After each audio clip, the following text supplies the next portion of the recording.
つなぎ縄跳び関係にあやとりけんけんみんなで遊ぼうよ日本と韓国ロシアと中国インドとパキスタンフィリピンとベトナムアクションロープレイアドベンチャーゲームシミュレーションゲーム Oisu, hello there, this is Super Danny. Yes, the voice of Super Danny at least. This video is going to be a little different than my others I've uploaded. Instead of just recording gameplay or in-game cutscenes from the Puyo Puyo series like I normally do, I wanted to basically show off, I guess, or just talk about my collection of games I have so far. I guess you can consider this one of those my collection videos, but mine is going to be significantly less exciting, I'm sorry, because I do not own a digital camera or anything like that, at least a working one at the moment. And as you can tell from the intro video, my webcam quality is absolutely amazing. So I'm not about to try and do a webcam video. That would look terrible. I do have a scanner though, and I literally scanned every Puyo game I own specifically for this video. So bear with me as I kind of guide you through my games, picture by picture. I know it is kind of lame. And yes, I know my voice is very dorky, but what do you expect me to sound like really? I'm in my 20s, and I collect Puyo Puyo games, so of course I'm going to sound a little geeky. Anyways, I'll have to divide this into two parts, thanks to YouTube's 10-minute limit, so here goes part one of my Puyo Puyo collection. Alright, first off, let me get the ugly out of the way as soon as possible.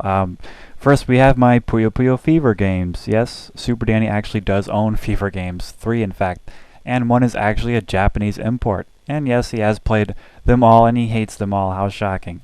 First, I bought the American version of Puyo Pop Fever for GameCube, and I've had it ever since. I forgot how I got the DS version. Honestly, I don't remember buying it. It was probably a gift or something.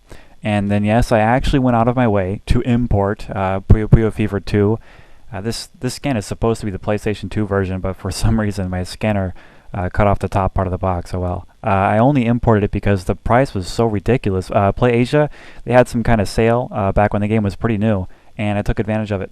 But looking back now, of course, that seems like a waste of $15. Okay then, let's get the actual collection started. I suppose I'll try and go in sequel order for the traditional series and then focus on the spin-offs and whatnot at the end of the collection. So beginning with Puyo Puyo 1, I actually do own 3 versions of Puyo 1. I own the Sega Mega Drive version, even though I do not own a Mega Drive or a Genesis. I still had to buy this though, because it is complete with the manual in the box, and it was ridiculously cheap. I also have the Game Boy version of Puyo 1.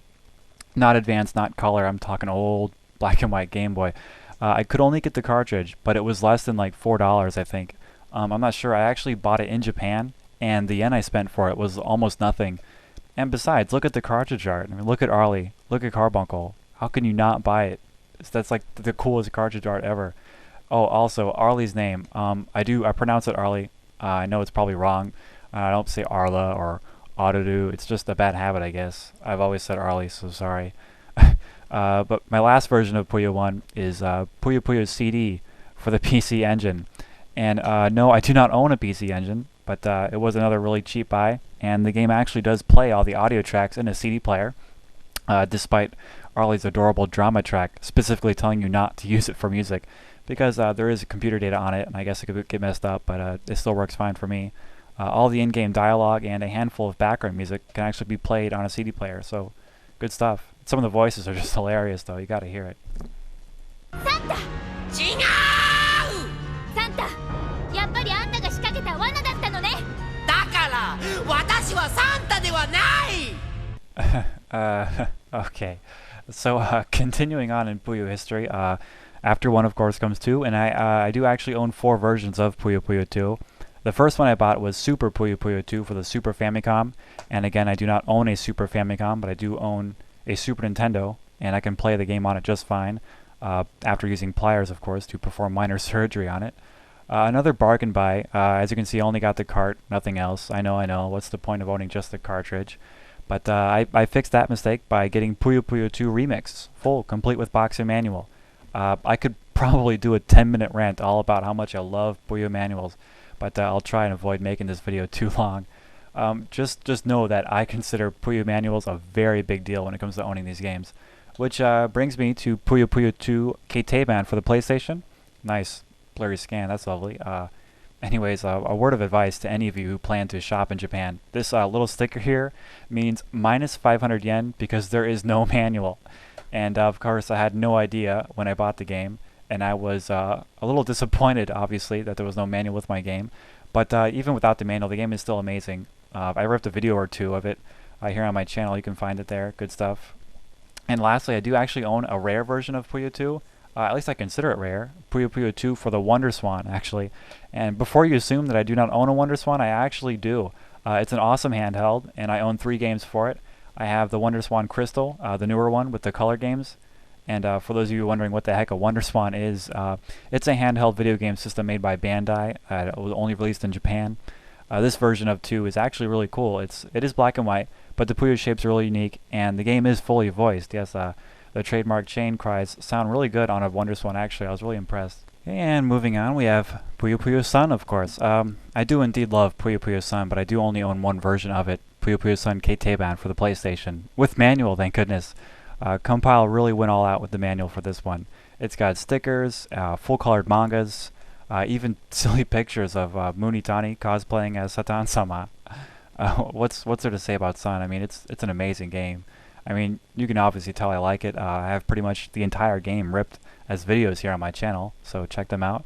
If all you played was the 64 version or the arcade version, you're really missing out.